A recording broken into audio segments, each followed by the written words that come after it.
ABCD आते हो, क्या जरूरत है हमें इंग्लिश पढ़ने की? जरूरत होगी उसी चीज की मार्केट में सप्लाई है कि सारी ही लैंग्वेजेस ऐसे ही बनी है इसी तरह। Hello guys, welcome back. आज मैं आपका फिर से स्वागत करता हूँ आपके अपने स्टडी चैनल टीच एरा में। आज हम यहाँ पर आए हैं सबसे पहले और सबसे इम्पोर्टेंट बात को लेकर, इंग्लिश को लेकर। क्या पढ़ना जा रहे हैं? आज हम यहाँ पर इंग्लिश पढ़ेंगे। आज हमारी इंग्लिश की बिल्कुल बेसिक क्लास होने वाली है। बेसिक से लेकर हम पूरा एडवांस तक जाएंगे और इसके लिए मैं आपके लिए पूरा का पूरा एक सीरीज बना रहा हूँ। तो आई होप कि आप ये बहुत इजी से समझ पाओगे। यहाँ तक कि जिसने चौथी पांचवी तक भी इंग्लिश पढ़ा है, या शायद हो सकता है जिसने स्टार्टिंग भी ना किया हो लेकिन सिर्फ उसको एबीसीडी आते हो, अगर उसे इतना भी आता है तो वो इस वीडियो को देखकर अपनी इंग्लिश को इम्प्रूव करना शुरू कर सकता है। हमारा सवाल यही है कि हम इंग्लिश आखिर पढ़ते क्यों?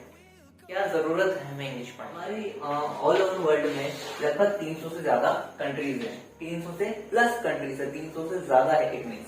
लेकिन इन 300 से ज्यादा कंट्रीज में से 165 कितनी 165 कंट्रीज ऐसी कंट्रीज है जहां पर इंग्लिश बोली जाती है, साथ में समझी जाती है और पढ़ी भी जाती है। आई होप कि आप समझ पा रहे हो कि इंग्लिश का इतना बोलबाला क्यों है पूरी दुनिया के अंदर। यानी अगर 300 से ज्यादा देश है तो उसमें से 165 देश तो आप इंग्लिश को एक्सेप्ट कर रहे हैं, यानी वहां पर इंग्लिश चल रही है। उनकी खुद की लैंग्वेज के अलावा भी यहाँ पर इंग्लिश को उन्होंने इम्पोर्टेंस दी हुई है, इसलिए सबसे ज्यादा डिमांड यहाँ पर इंग्लिश की है। अच्छा, एक छोटी सी बात और है, आपने जरूर से देखा होगा या समझते होंगे आप भी कि डिमांड एंड सप्लाई का एक रूल होता है। क्या होता है? जिस चीज की मार्केट में डिमांड होगी, यानी जिस चीज की जरूरत होगी, उसी चीज की मार्केट में सप्लाई भी बढ़ेगी, यानी उसको उतना ही मात्रा में दिया जाने लग रहा है। इसलिए आज के टाइम पर अगर आप वर्ल्ड वाइड देखो तो यहाँ पर इंग्लिश की डिमांड बहुत ज्यादा है, इसीलिए सबसे ज्यादा डिमांड के साथ साथ सप्लाई भी इंग्लिश की ही की जा रही है। इसलिए आपको इंग्लिश पढ़ना इतना जरूरी कर दिया है, इतना कंपलसरी कर दिया है। यहाँ तक हमने देख लिया डिमांड एंड सप्लाई का जो रूल होता है। दूसरी बात जो है कि इंग्लिश हमें क्यों पढ़नी चाहिए। इंग्लिश आप ही समझ लो, एक तो क्योंकि मार्केट में डिमांड है, वर्ल्ड वाइड इसको अपनाया जा रहा है, बिजनेस इसमें अच्छे से किया जा सकता है, इसमें बहुत ज्यादा नॉलेज है। और इसके अलावा क्या हो सकता है, मेन सबसे एक चीज होती है हर लैंग्वेज की, वो क्या होता है आप बताएंगे कोई? लैंग्वेज किस लिए काम आती है? कम्युनिकेशन। इसीलिए पढ़नी है हमें इंग्लिश, ताकि हम इंग्लिश में कम्युनिकेशन कर सके, अच्छे से बातचीत कर सके। क्या कर सके? बातचीत। हाँ, तो मुझे लगता है आप यहाँ तक बहुत अच्छे से समझ गए होंगे। अब अगर ये आपको पॉइंट क्लियर हो गया तो हम आगे बढ़ते हैं।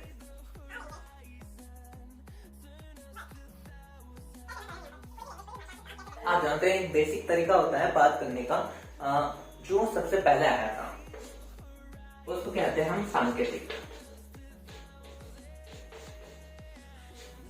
जिसमें हम इशारों से बातें करते हैं। आज भी आप एग्जाम हॉल में जब बैठते हो, अपने दोस्त से कोई क्वेश्चन करते हो तो इशारों में ही करते हो। सबसे ज्यादा पहले यूज की जाने वाली लैंग्वेज है वो इशारों वाली है, जिसको आप सांकेतिक लैंग्वेज भी यहाँ पर कहते हैं। दूसरा टाइप, अगला थोड़ा सा और इवोल्व हुआ, कैसे बनी भाषा, फिर आगे सांकेतिक से आइए यहाँ पर अशाब्दिक।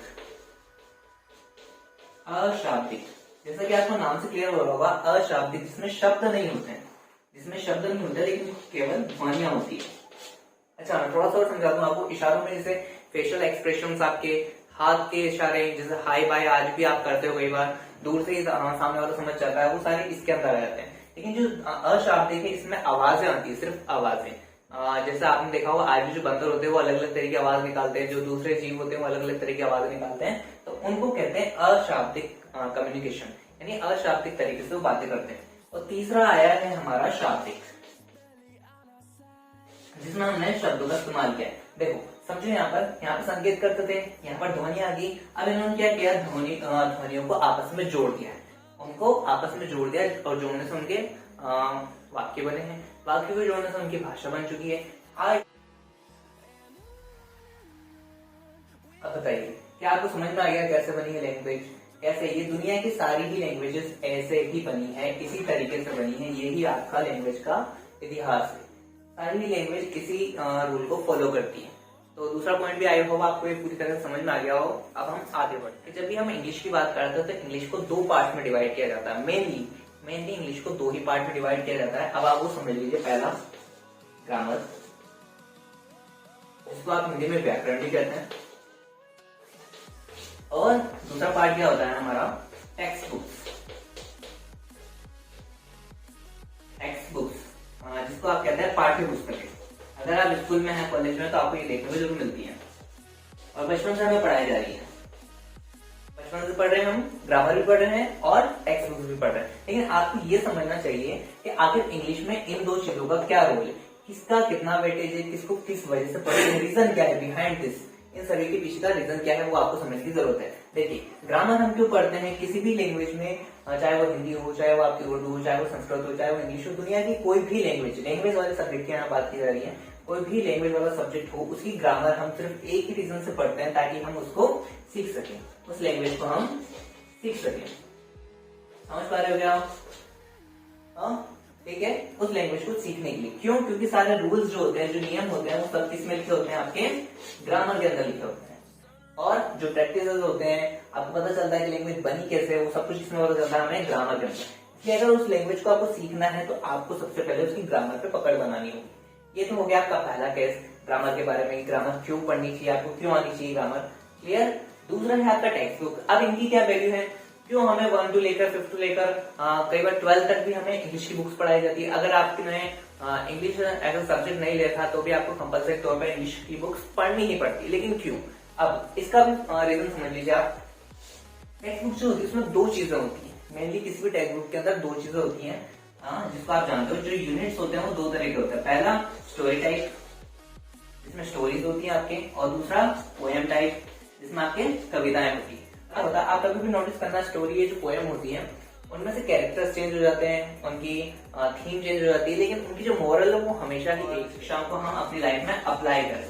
यही हमसे इंडियन एजुकेशन सिस्टम चाहता है। और अगर हम उन चीजों को, शिक्षाओं को अप्लाई करेंगे जो कि अच्छी शिक्षाएं होती है, तो हम ऑटोमेटिक अच्छे इंसान बन जाएंगे। और अगर हम अच्छे इंसान बनते तो देश के ऑटोमेटिक अच्छे नागरिक बन जाएंगे। इसलिए हमें टेक्स्ट बुक्स पढ़ाई जाती है। यहाँ तक क्लियर हो गया होगा, मुझे ऐसा लगता है। अब हमारा सबसे पहले फोकस रहेगा ग्रामर। सबसे पहले हमारा ग्रामर से शुरू कर रहे हैं यहाँ पर। अब ग्रामर कैसे काम करता है ये आपको देखना है। How grammar works. अब आपको वही सिंपल जो मैंने आपको अभी स्टोरी बताई थी कि कैसे आखिरकार हमने जो है किसी भी लैंग्वेज का इनोवेशन किया है। तो सबसे पहले इसमें ध्वनियां ही हैं, जिनको आप साउंड्स भी कहते हो। अब हम बिल्कुल बेसिक से स्टार्ट करने वाले हैं। एबीसीडी साथ में समझ लो। कई बार क्या होता है, हमसे एक सिंपल सा क्वेश्चन कर लिया जाता है छोटी क्लासरूम में, अल्फाबेट, और इसी क्वांटिटी पूछी जाती है कि अल्फाबेट कितने होते हैं इंग्लिश के अंदर। अगर आप यहाँ पर किसी कंपटीशन एग्जाम के पर्पज से देख रहे तो भी आपका यहाँ पर एम सेटिस्फाइड हो जाएगा। आपसे पूछा जाता है कि अल्फाबेट कितने होते हैं इंग्लिश के अंदर। इंग्लिश के अंदर आपके अल्फाबेट कितने होते हैं, तो बहुत से बच्चे अभी जवाब देने वाले हैं जो कि 26 है। लेकिन मैं आपको बता दूं 26 बिल्कुल गलत आंसर है, बिल्कुल गलत आंसर। इसका रियल आंसर क्या होगा? इसका रियल आंसर होगा आपका 1। अल्फाबेट सिर्फ 1 होता है। क्यों होता है? अब उसका रीजन भी मैं आपको समझाता हूँ।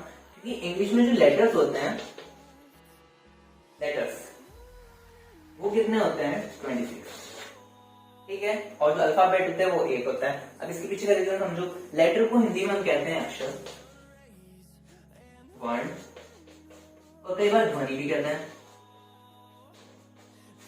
ठीक है, तो अब आप ये पूछोगे कि अल्फाबेट को क्या कहते हैं। तो अल्फाबेट का सिंपल सा मीन है, इसको कहते हैं वर्णमाला। क्या कहा जाता है? वर्णमाला। अब जैसे इसको आप अगर ध्यान से देखो तो यहीं पे इसका अंदर छुपा हुआ। वर्ण का अर्थ अक्षर, वर्ण भी हो सकता है, लेकिन माला कभी भी एक फुल की नहीं बन सकती। ये हम नोट करते हैं हमेशा से। या माला एक से ज्यादा कैसे हो सकती है? हमने बोल दिया अल्फाबेट कितने होते हैं कि 26, तो मालाएं 26 तो ना हो सकती है। क्या होता है कि एक माला में, एक धागे के अंदर आप कितने भी चाहो तो उतने मोती या उतने फूल पिरो सकते हो, लेकिन माला तो एक ही बनेगी इन द एंड। इसी तरह से जो पूरा लेटर्स का ग्रुप है, इन 26 लेटर्स का ग्रुप है, उस ग्रुप को हमने क्या कहा है? अल्फाबेट का है। जैसे हमारी टीम इंडिया होती है, टीम इंडिया के अंदर हमारे क्या, तो एबीसीडी सभी ने पढ़ी है। चलो एक बार रिवाइज करते हैं फटाफट से।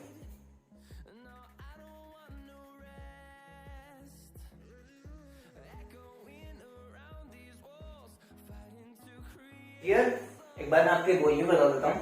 ABCDEFGHIJKLMNOPQRSTUVWXYZ। अगर आप बिल्कुल बेसिक से पढ़ रहे हैं, आपने इससे पहले इंग्लिश कभी नहीं पढ़ी, तब भी आप ये चीज पढ़ सकते हैं, समझ सकते हैं और एक बार के लिए पॉज करके वीडियो को एक बार स्क्रीनशॉट ले सकते हैं। यहाँ मैं थोड़ा साइड में हो जाता हूँ, आप इसका स्क्रीनशॉट ले लीजिए, फिर हम थोड़ा और आगे बढ़ते हैं, क्योंकि ये बहुत इंपॉर्टेंट है हमारे लिए इंग्लिश के अंदर। इंग्लिश पूरी इसी के ऊपर बेस्ड है, अगर आप समझना चाहो तो।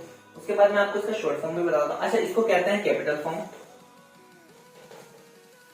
जिसमें बड़े एबीसीडी की हम बात करते हैं। ठीक है, एक और होती है इसमें स्मॉल लेटर्स, जिसमें हमारे छोटे एबीसीडी वाले होते हैं, वो भी मैं आपको यहाँ बता देता हूँ।